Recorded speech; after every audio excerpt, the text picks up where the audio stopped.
요한일서 4장 말씀입니다. 하나님을 본 사람이 없으되 라는 제목으로 말씀을 전하겠습니다.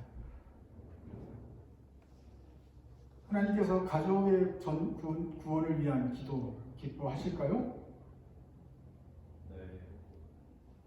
하나님께서 기뻐하시는 일이겠죠. 그러면 이 기도를 언제나 들어주실까요? 이런 기도를, 기뻐하시는 기도를 들으면 몇 년 안에 좀 들어주실까요? 하나님께서 기뻐하시는 기도고 내가 기도를 했으니 주께서 당연히 들어주실 거라고 생각을 할 수 있습니다. 그러나 항상 그렇게 뜻대로 되는 것은 아닙니다. 제가 16살 때 처음으로 예수님에 대해서 듣고 거부하고 실갱이를 하다가 17살 때 교회를 가기 시작했고 19살 때야 믿음이 이제 확실하게 생겨서 나는 크리스찬이구나 생겼습니다. 그때부터 기도했죠.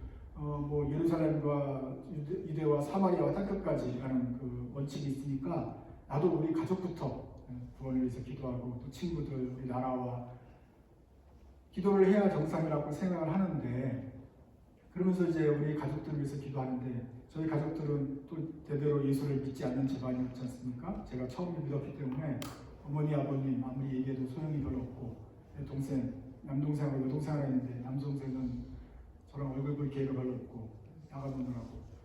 그 다음에 이제 막내 동생이 있었는데 걔가 이제 대학에 들어갔어요. 대학에 들어갔는데 참 운이 좋게도 기독교 학교에 갔으니 걔는 이제 체프를 드릴 거 아닙니까? 기독교 학교는 체프를 가야 또 학점이 나오는 걸 제가 알기 때문에 하나님께서 이렇게 해서 얘한테 또 복음을 전해나 주나 보다. 그때 당시 오빠가 전도사고, 명색이 전도하는 전도사 아닙니까? 그리고 목사가 된 그때였는데, 그래서 제가 꿈에 부푼 마음으로 이제 성경책을 사가지고 가죽으로 좋은 걸 사가지고 채플 갈 때 이거 가지고 가라 그랬어요. 그리고 나중에 이제 들리는 소식에 의한, 저는 이제 결혼하고 이제 들리는 소식에 의하니까 채플 시간을 잘 안 가가지고 빵꾸를 맞았다느니 이런 소리 들려. 아이고 안 되는구나. 하나님께 가족 구원을 위해서 기도를 하는데 5년이 지나고 6년이 지나고 해도 깜깜무소식이라 이게. 그래가지고 에이 하면서 또 제가 하는 버릇대로 아닌가 보다 하면서 기도를 좀 쉬었죠. 그냥 그런 당시 이야기입니다. 근데 제 동생이 어떻게 예수님을 믿게 되었는가 하는 이야기를 오늘 본문 말씀 통해서 같이 묵상해 보려고 합니다. 여러분은 참 믿음을 가졌습니까? 진정한 믿음이란 게 무엇입니까? 요한일서 4장 1절을 보면서 한번 묵상해 봅시다. 사랑하는 자들아, 영을 다 믿지 말고 오직 영들이 하나님께 속하였나 분별하라. 많은 거짓 선지자가 세상에 나왔으며 이로써 너희가 하나님의 영을 알지 예수 그리스도께서 천천히 것을 시인하는 영마다 하나님께 속한 것이요 예수를 시인하지 아니하는 영마다 하나님께 속한 것이 아니니 이것이 곧 적그리스도의 영이니라. 오리라 한 말을 너희가 들었거니와 지금 벌써 세상에 있느냐. 여기 적그리스도라는 걸 말세나 받을 만한 어떤 666 그런 거라고 생각하면 안 됩니다. 모든 하나님께 대적하는 그런 사람 혹은 교회 안에 있는 잘못된 사람들 또는 밖에 있는 핍박자들이다 생각하면 되겠습니다. 지금 우리들 보고 있다. 그런데 모든 영을 다 믿지 말아야 된다라고 말을 해요. 왜냐하면 모든 영들이 다 하나님을 시인하는 참 믿음을 가진 것이 아니기 때문에 그렇습니다. 진짜 참 믿음은 무엇이냐? 같이 읽읍시다. 예수 그리스도께서 육체로 오신 것을 시인하는 영마다 하나님께 속한 것이다. 먼저 예수 그리스도를 시인하는 사람들이 참 믿음입니다. 목사님 만났으니까 저 그냥 교회 다니고 또 예쁜 여자친구 있으니까 따라서 교회 다니기 위해서 제가 그냥 믿는 척을 할래요. 저 예수님 믿을래요. 이게 라고 하는 사람도 있을 수 있어요. 이론적으로 있을 수 있지만 실제로는 보통 사람들이 하나님을 믿겠다고 시인을 거짓말하기가 쉽지 않습니다. 이거는 그냥 사람끼리 사기치는 게 아니라 하나님에 대한 어떤 것이기 때문에 믿지 않으면서 나는 하나님 믿는다 싶지 않아요. 마찬가지로 반대로 나는 사탄을 믿습니다라고 말하면 무섭잖아요. 안 하는 것처럼 하나님을, 예수님을 나의 주로 믿습니다라고 그렇게 거짓말하는 사람은 많지 않습니다. 차라리 내가 교회를 안 나가고 말지 이렇게 반항하고 핍박을 하는 것이죠. 참 믿는 사람은 먼저 그리스도를 시인하는 사람이다. 그러면 이제 검증이 되는 것인데, 그런데 하나의 조건이 또 있습니다. 예수 그리스도께서 그냥 신이다라는 것뿐만으로 충분하지 않고 예수님이 육체로 오신 분이다. 성육신하셔서 이 땅에 내려오신 분이라는 걸 믿어야 되는 것이 참 믿음입니다. 그래서 저 하늘에 있어서 그냥 금빛으로 번쩍거리는 그냥 신이구나. 그냥 이렇게 멀리서 빌면은 그냥 나의 기도를 들어주는 그런 좋은 신이겠구나 하는 것과 저기 일본에 있는 신사나 사당이나 거기서 비는 신하고 차이가 없지 않습니까? 우리가 믿는 예수님은 우리를 위해서 이 땅에 내려오신 분입니다. 퀴즈 나옵니다. 육체로 오셔서 예수님 뭐 했습니까? 뭐 하려고 내려오셨습니까?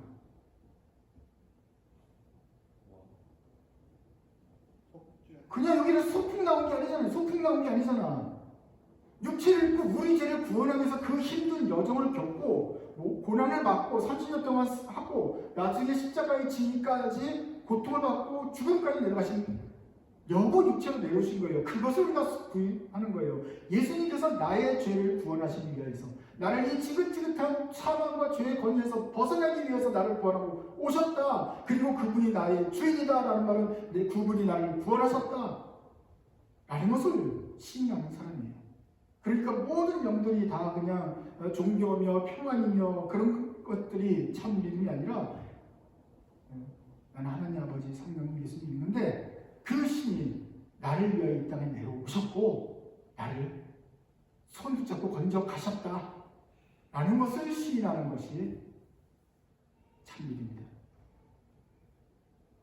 여러분은 지금 여기 와 있으면서 예수님이 신이라고 믿습니까?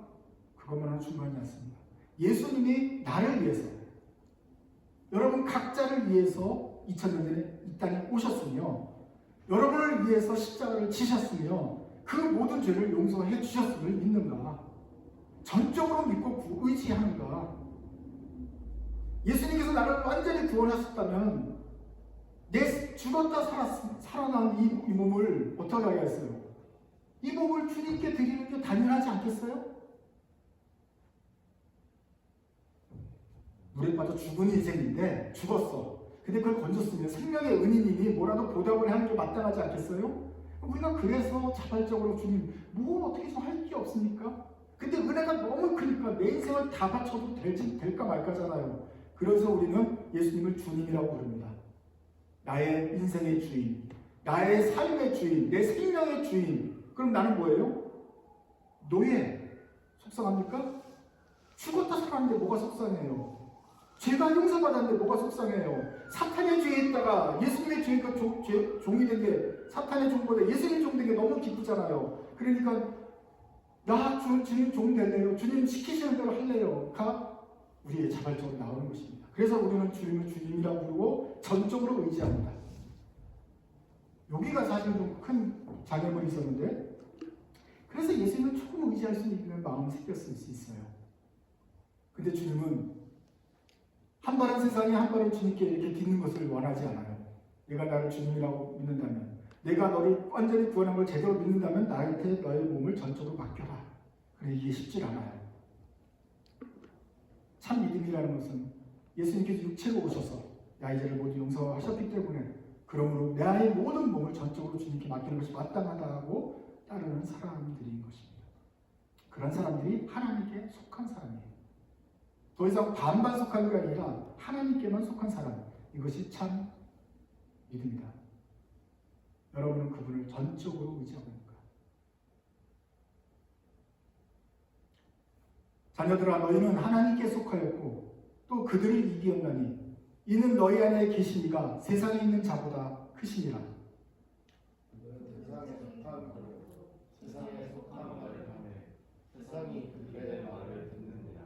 우리는 하나님께 속하였으니 하나님을 아는 자는 우리의 말을 듣고 하나님께 속하지 아니하는 자는 우리의 말을 듣지 아니하나니 진리의 영과 미혹의 영을 이로써 아느니라. 진리의 영과 미혹의 영을 어떻게 안다고요? 말을 제대로 듣는지 않는지 보면 알아요. 하나님께 속한 자는 이 말씀이 너무나 감사하고 고마워서 그 말씀을 듣고 순종하고 그대로 살아가는 것이고, 하나님을 순종하지 않는 사람은 뭐 별로 감사한 게 없죠. 뭐 자기가 구원받았다고 믿을 수 없으니 그러니까 뭐 그냥 하는 척은 할 수 있지만 진정으로 감사하는 게 없는 거예요. 그러니 열매가 지지부진할 테니까 그 열매로서 미혹의 영인지 지혜의 영에 속했는지를 알 수가 있다. 그러나 하나님께 속한 자는 그들을 세상을 이기면서 살 수 있다. 그러니까 신앙은 이 세 가지일 수 있습니다. 먼저 우리가 하나님에 대해서 머리로 알고 들어요. 그런데 이것이 이 30cm 밑으로 내려와서 마음으로 믿어지기까지가 쉽지 않은데 한참 이제 듣다 보면 성령님께서 이걸 믿어지게 하세요. 이게 어떤 뭐 이런 거 있잖아요. 뭐 하나님에 대해서는 많이 알지만 실제로 믿는 사람은 없을 수 있다. 공부를 신학으로 종교학으로 성경을 막 분석을 하더라도 이 성령께서 하지 않으면 이게 믿어지지를 않습니다. 근데 성령께서 하나님께서 택하신 사람은 들을 뿐만 아니라 이것이 믿어지는 역사, 기적이 일어납니다. 그래서 믿어져요. 믿어졌으면 이제부터 아휴 또 하나님과 해야지 선행하고 아휴 또 하나님과 의무적으로 하니까 믿어졌으면 감사함으로 성도로 행하는 것이 나타나게 되는 것이죠. 그러니까 기독교는 의무와 율법의 종교가 아니에요. 머리로 알고 그것이 기적처럼 믿어졌으니 나를 계속 구원하셨으니 내가 뭐라도 좀 할 게 없을까라고 부지런히 찾아다니는 자원하는 마음이 새로 생기는 거예요. 그래서 손발로 행하는 믿음이 나오는 것입니다. 이 세 가지가 있는데 불신자는 주께 속하지 않았어요. 그러니까 머리로 알지를 않아요. 그러니 마음으로 믿을 수가 없지요.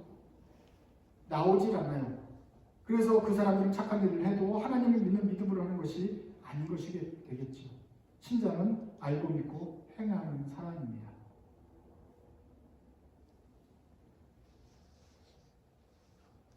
참 믿음을 가졌다고 해도 하나님을 만난 사람은 많지 않습니다.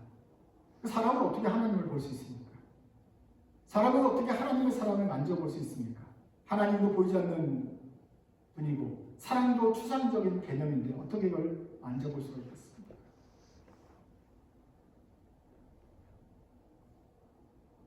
그러나 성경은 우리가 그 하나님을 보았다. 그 본 사람이 하나님을 제대로 믿는다라고 말합니다. 보시죠. 사랑하는 자들아 우리가 서로 사랑하자. 사랑은 하나님께 속한 것이니 사랑하는 자마다 하나님으로부터 나서 하나님을 알고 사랑하지 않는 자는 하나님을 알지 못하나니 이는 하나님을 사랑하시니라. 하나님의 사랑이 우리에게 이렇게 나타난 바 되었으니 하나님이 자기의 독생자를 세상에 보내심은 그로 말미암아 우리를 살리려 하시니라. 사랑이 여기 있으니 우리가 하나님을 사랑하는 것이 아니요 하나님이 우리를 사랑하사 우리 죄를 속하기 위하여 화목제물로 그 아들을 보냈습니다. 우리가 사랑하기도 전에 먼저 우리를 사랑하셔서 아들을 화목제물로 보내신 것이 하나님의 사랑이다. 그래서 우리는 8절에서 하나님은 사랑이시라고 고백을 하는 거예요. 근데 하나님이 뭐 우리를 갖다가 막 이렇게 로맨틱하게 그냥 응석바지처럼 사랑하는 게 아니라 우리를 죄를 구원하기 위해서 아들을 육체로까지 보내셨다는 그것이 큰 사랑인 것이죠. 그걸 보니까 우리가 이대로 있을 수는 없겠다. 서로 사랑해야 되는 것이 마땅하겠다라고 생각하는 것입니다. 사랑하는 자들아 하나님이 이같이 우리를 사랑하셨은즉 우리도 서로 사랑하는 것이 마땅하도다. 어머나 하나님을 본 사람이 없었을 때 만일 우리가 서로 사랑하며 하나님이 우리 안에 거하시고 그의 사랑이 우리 안에 온전히 충만하시느니라. 그의 성령을 우리에게 주심으로 우리가 그 안에 거하고 그가 우리 안에 거하시는 줄을 아는지라. 어느 때는 하나님을 본 사람이 없어요. 그렇지만 우리가 사랑하게 되면 이 사랑을 본 것처럼 만진 것처럼 되어서 이 성령님이 사랑이 우리 안에 거하게 되고 우리도 그 안에서 온전하게 이루게 된다고 말을 해요. 하나님이 이같이 우리를 사랑하셨은즉 우리도 서로 사랑하는 것이 마땅한 것입니다. 그런데 요한일서에서는 그 단어가 결국 계속 같은 말, 같은 개념을 쓴다고 그랬어요. 그렇지만 표현만 다른 거예요. 하나님이 이같이 우리를 사랑하셨은즉 이라는 말은 다른 말로 하면 하나님을 사랑하고 하나님이 이같이 우리를 사랑하셨은즉 우리도 서로 사랑하는 것이 그 사랑하는 것은 다른 말로 하나님을 사랑하고 죄를 미워함이 한번 말해보세요. 마땅하도다. 빛 가운데 거하는 것이 진리를 사모하고 말씀을 가까이 함이 마땅하도다. 계명을 기뻐하고 그 하나님의 말씀을 순종함이 마땅하도다. 형제를 말로만 아니라 행동으로도 섬기고 사랑하는 것이 마땅하도다. 주님께서 우리를 사랑하신 것처럼 우리도 서로 사랑하는 것이 마땅하도다. 기독교는 율법도 있고 해야 될 의무도 있고 책임감도 있어요. 그러나 기독교는 의무의 종교가 아니죠.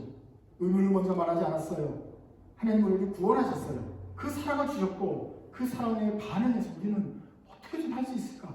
당연히 그러면 제대로 살아야지. 당연히 빛 가운데 빛의 자녀처럼 살아야지. 당연히 하나님 말씀을 꿀처럼 달게 여기고 가까이 여겨야지. 형제를 당연히 사랑해야지. 우리를 핍박하는 자도 사랑해야지.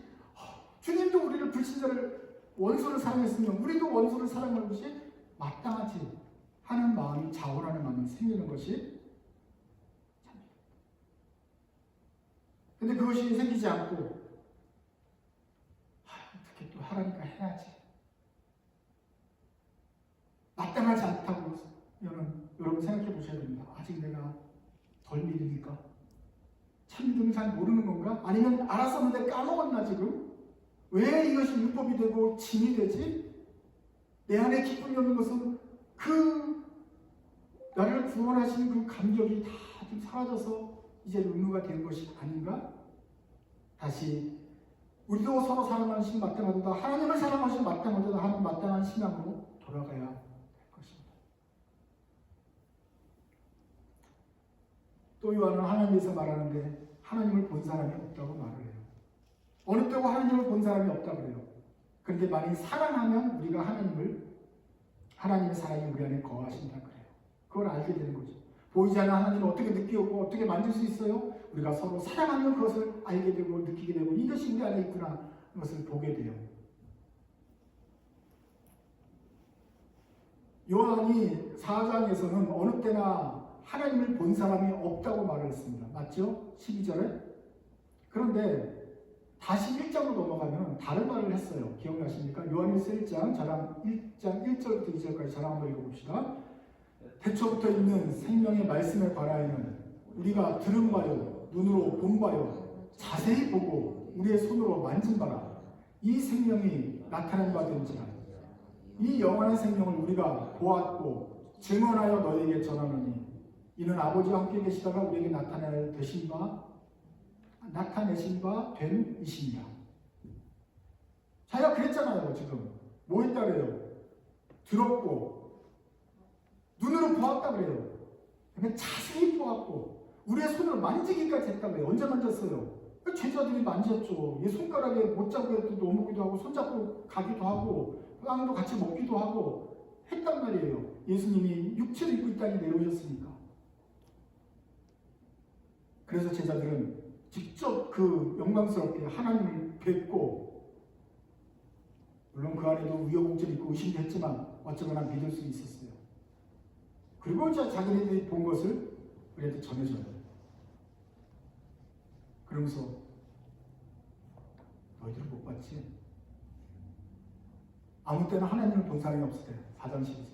이건 다시 오는 거예요. 예수님은 하늘로 올라가셨어요.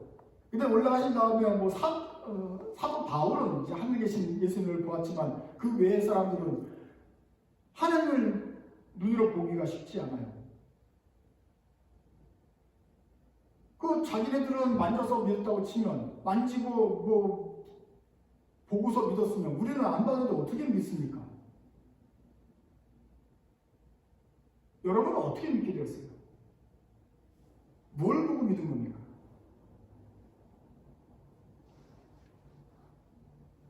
뭐 본 거 있습니까?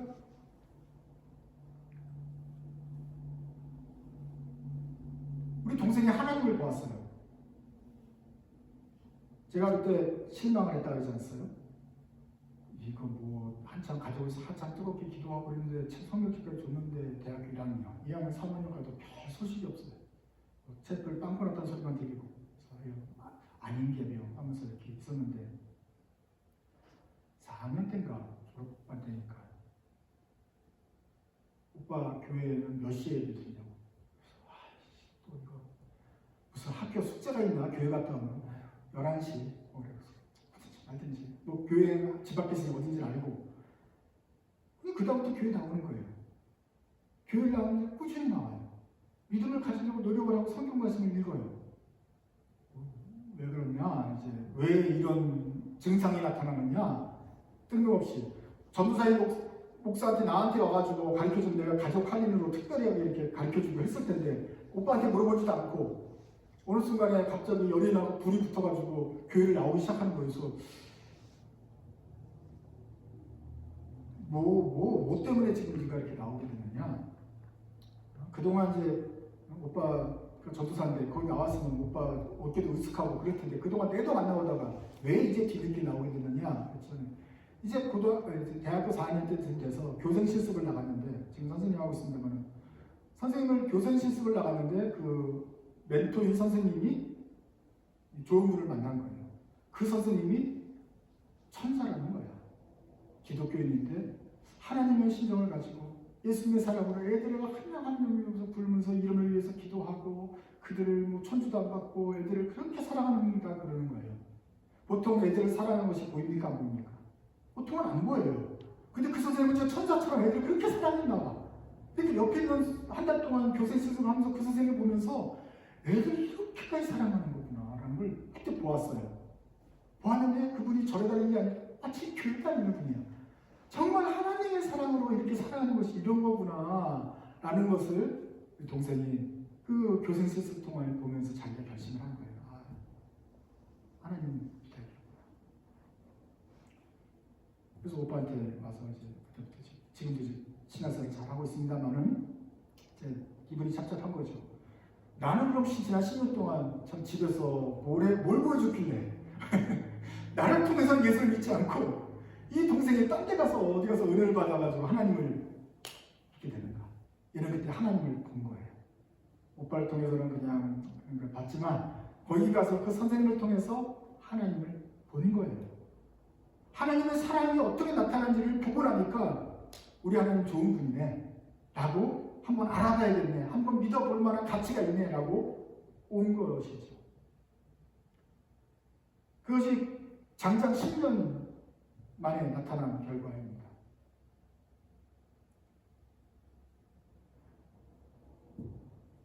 그렇게 됐어요. 그래서 지금 생각하는 거예요. 요한일서 4장 10절이 맞다. 어느 때는 하나님을 본 사람이 없다. 그런데 만약에 우리가 서로 사랑하면 하나님 우리 안에 거하게 됩니다. 옛날에 사도들처럼 눈으로만 보고 자세히 보고 손으로 만질 수는 없지만 우리는 사랑을 통해서 그 사랑을 보게 되고 사랑하는 그 사람들의 사랑을 통해서 하나님을 보게 된다. 왜냐하면 하나님이 사람을 지을 때 뭘로 지었어요? 우리의 하나님의 형상 따라 지었어요. 하나님을 직접 부스렀지만 하나님의 이미지가 사람들 안에 있어요. 그래서 그 사람이 하나님께 자신을 드리고 하나님의 사람으로 살면, 빛의 자녀처럼 살면 그가 사랑을 보면서 하나님의 이미지가 보이게 되어 있어요. 인간들은 그 눈으로는 저 보이지 않는 하나님을 볼 수가 없습니다. 우리의 시력은 하나님을 볼 수 있는 눈이 아니에요. 우리가 볼 수 있는 것은 단 한 가지, 사람을 볼 수 있어요. 그런데 그 사람이 하나님을 섬기고 사랑하면 그 사랑을 통해서 간접적으로 하나님의 사랑을 보게 되는 거예요. 우리 동생이 그 하나님을 봤던 거예요. 또 하나 생각해 보면 그러면 그 사랑하는 그 천사 같은 선생님은 지금 어떻게 되었느냐? 모르죠. 만약에 그 선생님은 가는 곳마다 그 사랑이 있어가지고 옆에 있는 사람마다 한 달만 있으면 막 예수를 믿고 변화되고 감동받고 이렇게 됐느냐? 그러면은 그 선생님은 전철만 타고 다녀도 막 그렇게 막 변화가 되고 그러지 않았겠어요? 그런데 그런 소리 안 들리잖아요. 아니 그 선생님은 계속 애들을 사랑했어요. 그러면 학부모도 변화되고 애들도 변화되고 옆에는 다 크리스천만 생겨야 될 거 아닙니까? 1년쯤 지나면? 근데 그 선생님도 아무리 몰라도 진상 선생님 부모님도 있고 고객도 있고 말썽 부리는 자도 있고 사춘기들도 있고 그럴 거예요. 그러니까 선생하고 사는 게 늘 쉽지는 우리가 똑같은 고생이 있을 거예요. 그러면 어떻게 우리 동생은 그 선생님을 보고 변화되고 그런 기적이 일어났을까요? 성령님이 하신 거지. 그 선생님은 착하게 눈이 오나 비가 오나 애들을 사랑해서 그리스도의 사랑이 됐어요. 어떨 때는 열매도 안 나요. 알아주지도 않아요. 애들을 말썽 부릴 때도 있어요. 그런데 옆에 있던 어떤 교생이 와가지고 그 모습을 보고 그 모습 속에서 하나님을 발견하게 되고 하게 되는 것을 바로 성령의 역사였죠. 그래서 이 선생님도 은혜가 있겠지만 우리 동생도 은혜를 받아가지고 성령님께서 그것을 보게 하셨기 때문에 그 선생님을 행동을 통해서 예수님을 믿게 된 것입니다. 그러니 이 주위에도 크리스찬들은 많이 있어요. 사랑을 베푸는 사람은 많이 있어요. 그러나 하나님의 때에 성령님께서 각 사람의 마음에 움직여서 눈을 뜨게 하신다. 하나님을 보게 하신다. 아무리 눈을 씻고 보려고 해도 사랑하는 사람이 없으면 하나님을 볼 수가 없는데 마침 우리 식구들이 사랑을 행하고 있으면 눈을 뜬 사람들이 그 모습을 통해서 하나님을 볼 수 있게 된다. 그래서 우리가 사랑하고 사는 것은 결국 하나님을 이 세상에 드러내어 보이는 것이 되는 것입니다. 우리도 참 믿음을 갖고 싶습니다. 마음이 흔들릴 때마다 하나님을 보고 확신을 갖고 따르고 싶습니다. 그럴 때마다 우리 주변에서 또 믿음을 보여주는 신앙의 형제들이 있으면 훨씬 더 쉬울 것입니다. 14절입니다. 아버지가 아들을 세상의 구주로 보내신 것을 우리가 보았고 또 증언하노니 누구든지 예수를 하나님의 아들이라 시인하며 하나님의 그 안에 거하시고 그도 하나님 안에 거하느니라. 하나님이 우리를 사랑하시는 사랑을 우리가 알고 믿었노니 하나님은 사랑이시라. 사랑 안에 거하는 자는 하나님 안에 거하고 하나님도 그 안에 거하시느니라. 이로써 사랑이 우리에게 온전히 이루어진 것은 우리가 심판날의 담대함을 가지게 하려 하니 주께서 그러하심과 같이 우리도 이 세상에서 그러하리라. 사랑 안에 두려움이 없고 온전한 사랑이 두려움을 내쫓나니 두려움에는 형벌이 있음이라. 두려워하는 자는 사랑 안에서 온전히 이루지 못하였느니라. 우리가 사랑하면 그가 먼저 우리를 사랑하셨습니다. 누구든지 하나님을 사랑하노라 하고 그 형제를 미워하면 이는 거짓말하는 자니 보는 바 그 형제를 사랑하지 아니하는 자는 보지 못하는 바 하나님을 사랑할 수 없느니라. 우리가 이 명령을 주께 받았나니 하나님은 사랑하는 또한 그 형제를 사랑하시리라.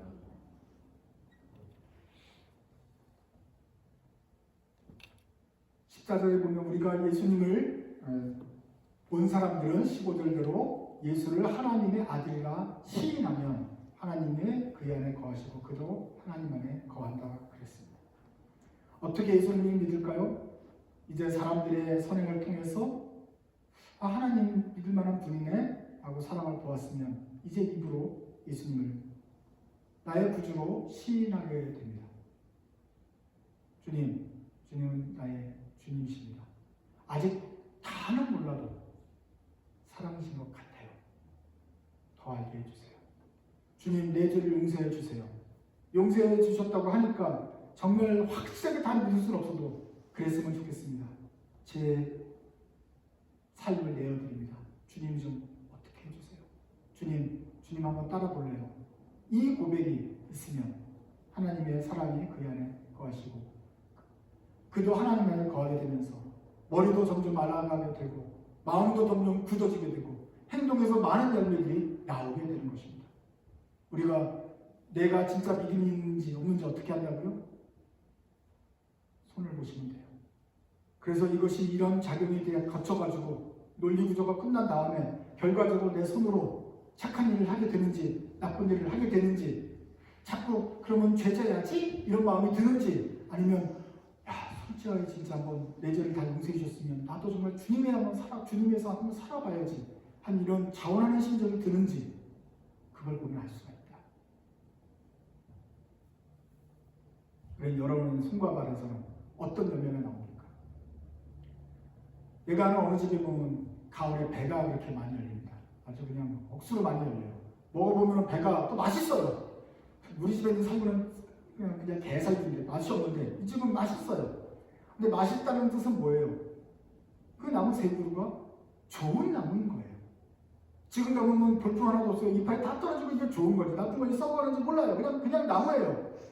근데 여름에는 가을에는 배가 툭툭 떨어지는데 맛있어요. 어떤 나무예요? 좋은 나무예요. 겨울에는 몰라요. 근데 먹어보면 아이고 나쁜 나무예요. 교회 다닌다 그러니까 뭘 하니까 구별할 수 없어요. 그렇지만 열매를 보면 먹어보면 아닌 걸 알 수 있어요. 우리가 그 사람이 뭘 믿는지 어떤 마음의 확신인지 우리가 어떻게 합니까? 자신도 몰라요. 근데 자신의 열매를 한번 꺼내보세요. 열매가 있으면 그래도 이거 내가 조금 있구나 확신할 수 있는 것입니다. 내가 하나님을 보았고 그 안에 있는 거구나. 예수님을 하나님이 아니라 시인하는 만큼 나도 요만큼의 믿음은 있구나. 이 열매가 어떻게 하면 좀 더 커지고 달아질까 하는 이런 마음이 점점 생긴다면 진짜 있는 거 맞는 거구나. 마지못해 생생내려고 사진 찍히려고 하는 것인지 아닌지를 알 수 있잖아요. 열매로 그의 믿음을 알게 되는 것입니다. 하나님을 조용히 앉아서 주님은 나의 주인이십니다 라고 전적으로 삶을 드리는 고백을 하십시오. 그러면 주님께서 들어오시라 약속하셨고 그 말씀대로 만나주십니다. 들어왔는지 어떻게 아느냐? 내어드리는 열매로 확인하게 되는 것입니다.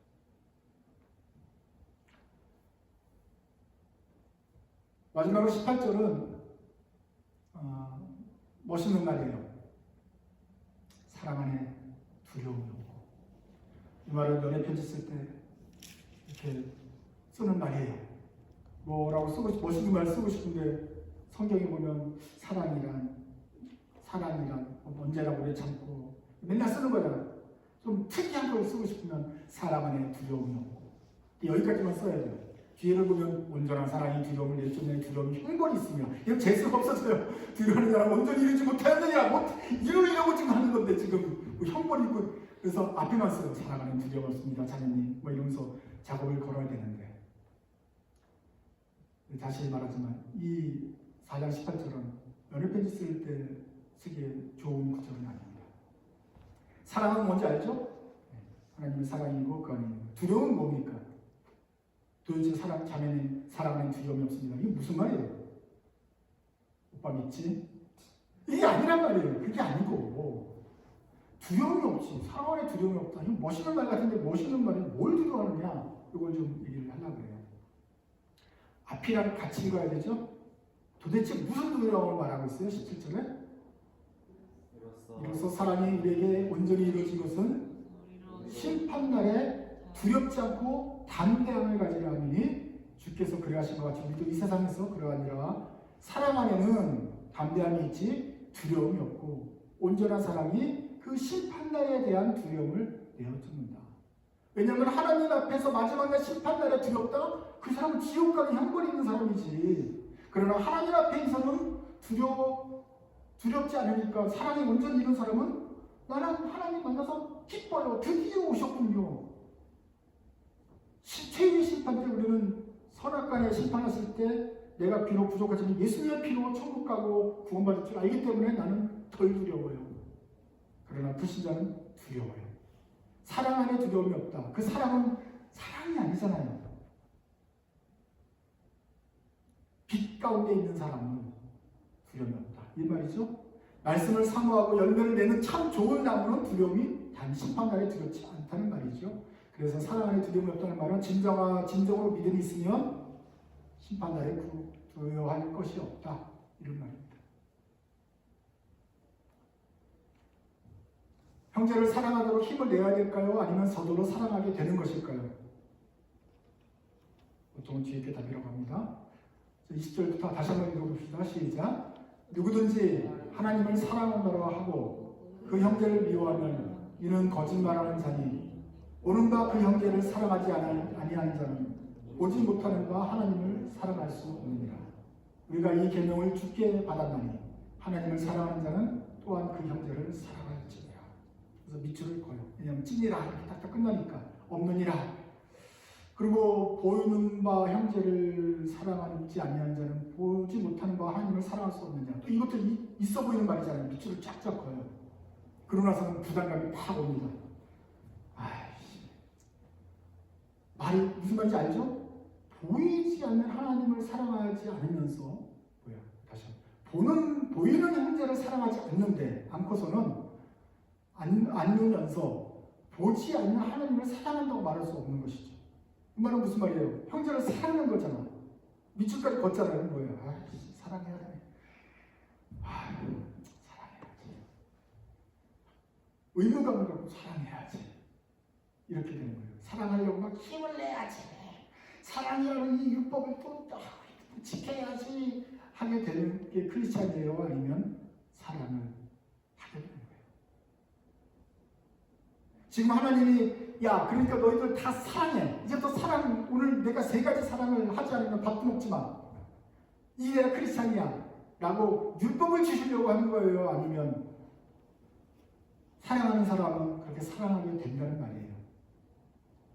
여기 명제를 보면 사랑해야 된다, 사랑할지니라라고 명령처럼 보지만 그 명령이 아니잖아요. 지금까지 우리가 했던 것처럼 예수님 안에 있으면 사랑이 나오게 되고, 사랑을 하게 되면, 자원하는 마음을 살아게 되면 그것도 옆에 사람이 보고 하나님을 만나게 되고, 또 자기도 어떻게 하면 하나님을 사랑하게 될까? 자원하는 마음이 생기게 되느니라. 아까 예배 시간에 누가 불을 켜셨는데, 불을 끄면 제 얼굴이 밝아요, 어두워요? 불을 켜면 제가 빛 가운데 나오면 밝아요, 어두워요? 빛 가운데 나오면 밝아야 돼요, 아니면 밝아져요? 하나님의 사랑 안에 있으면 사랑해야 돼요, 아니면 사랑하게 돼요? 사랑을 해야 되는 것처럼 막 자신을 쳐서 굴복시켜서 사랑을 하려고 노력을 하는 사람은 조심하십시오. 그거 아직 빛 가운데 없을 수 있어요. 빛 가운데 사람 노력할 필요 없어요. 그냥 화내요. 사랑 안에 있으면 사랑이 나와요. 그러니 우리 안에 있는 사랑이 나오는 것을 통해서 내가 진짜 하나님 사랑이 있느냐를 봐야 되고, 만약에 지금 내가 막 자아내는 사람이다. 그럴 때는 혼자서 말씀 앞에 서야 됩니다. 이제는 좀 결단할 때가 된 것 같습니다. 내가 지금까지 사람들의 교회 안에서 사랑을 보았습니다. 그리고 하나님 믿을 만한 분인 것 같아요. 그런데 지금은 막 짜내는 거 보니까 제가 아직 자발적인 신앙이 아닌 거예요. 제대로. 2016년 지금 주님, 제가 제대로 한번 해보겠습니다. 주님 사랑합니다. 저희 마음을 드립니다. 라고 하나님 앞에 결단을 내셔야 됩니다. 그러면 주님께서 육체로 오셨습니다. 나를 위해서 구원하셨습니다. 그리고 그 말씀이 조금 믿어집니다. 그리고 그 말씀대로 살아보겠습니다. 이렇게 결단하고 주님이 나오면 주님께서 그 마음을 더욱 활발하게 빌어도 주시고 더 자라게 하셔서 더 큰 열매를 맺게 하시는 것입니다. 이것은 사랑해라는 율법이 아니에요. 사랑해야 된다라는 것을 증상을 보여주는 거예요. 그러니 여러분, 보이지 않는 하나님을 어떻게 사랑합니까? 옆에 있는 형제를 사랑하는 마음이 생기면 보이지 않는 하나님을 사랑하는 것입니다.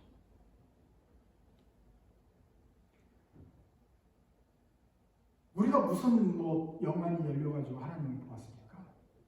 우리는 사람을 통해서 형제가 하나님을 사랑하는 걸 보면서 하나님의 사랑이 그런 거구나, 보이지 않는 하나님을 더듬어서 본 것입니다.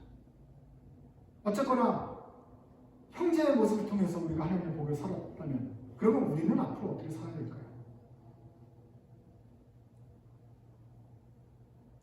내 머리로는 알 수 있어도 마음으로는 믿어지는 것은 내 힘으로 되지 않습니다. 성령님께서 하셔야 됩니다.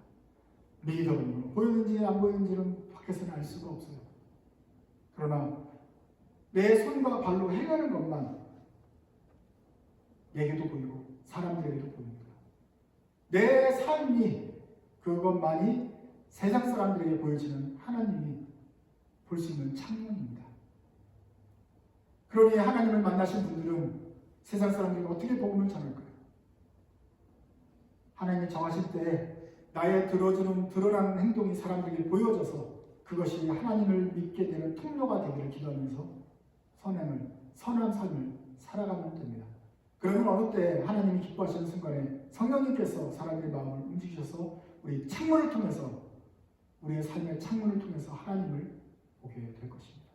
그러니 그때 사람들이 딱 봤을 때 하필이면 어둠에 속해가지고 또 하나님을 실망시키지 말고 이제나 저제나 하나님을 향하여서 그 빛 가운데 살기로 노력하고 애쓰면 그런 모습대로 살아가면 하나님께서는 우리를 그 통로로 도구로 사용하실 줄 믿습니다. 같이 한번 읽으면서 우리의 마음을 하나님께 올려드립시다. 제 주변의 사람들은 저를 통해서 하나님을 봅니다. 같이 읽습니다. 두렵고 떨리지만 하나님의 사랑 안에 있음을 확신하고 담대하게 주님의 증인이 되어 살겠습니다.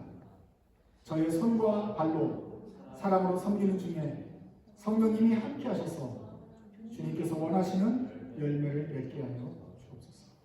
기도하겠습니다. 주님 감사합니다.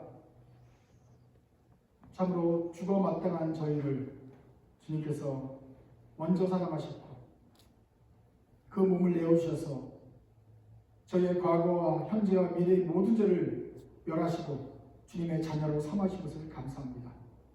주님 우리의 선배와 후배들 또 주님을 먼저 사랑하는 선진들을 그 행동을 통해서 저희가 하나님을 배울 수 있었습니다. 주님 이제는 사람들이 저희의 모습을 보면서 우리 하나님을 판단하게 될 텐데 주님 저희를 여전히 부족합니다. 참으로 부끄럽습니다. 그러나 성령님 도와주시고 저희의 삶을 밝히 보여주시고 또 우리를 모습을 통해서 하나님을 믿게 될 사람들을 위해서라도 저희들이 늘 빛 가운데 참으로 선한 사랑 가운데 거할 수 있도록 도와주옵소서. 세상에서 저희를 유혹하는 적그리스도가 많습니다. 유혹되고 흔들립니다. 앞으로 저희를 통해서 예수님을 믿게 될 많은 믿지 않는 영혼들을 위해서라도 저희들이 뿌리를 주 안에 깊게 박고 그 안에 단단히 서서 주께서 기뻐하시는 선한 열매, 사람들이 보고 하나님을 찬양할 만한 그런 맛있는 열매들을 많이 내는 저희들의 삶과 행동이 되게 하여 주옵소서. 주님 감히 부탁드리고 감히 말씀드리지만 주께서 저희들의 삶을 주와 같이 되게 하여 주옵소서. 그래서 저희들이 보이는 모습들마다 주의 빛과 주의 능력을 나타낼 수 있는 그런 주의 전령들 되게 하여 주옵소서. 그래서 저희의 모든 삶을 통해서 주님만이 영광 받아 주옵소서. 예수님의 이름으로 기도드립니다. 아멘.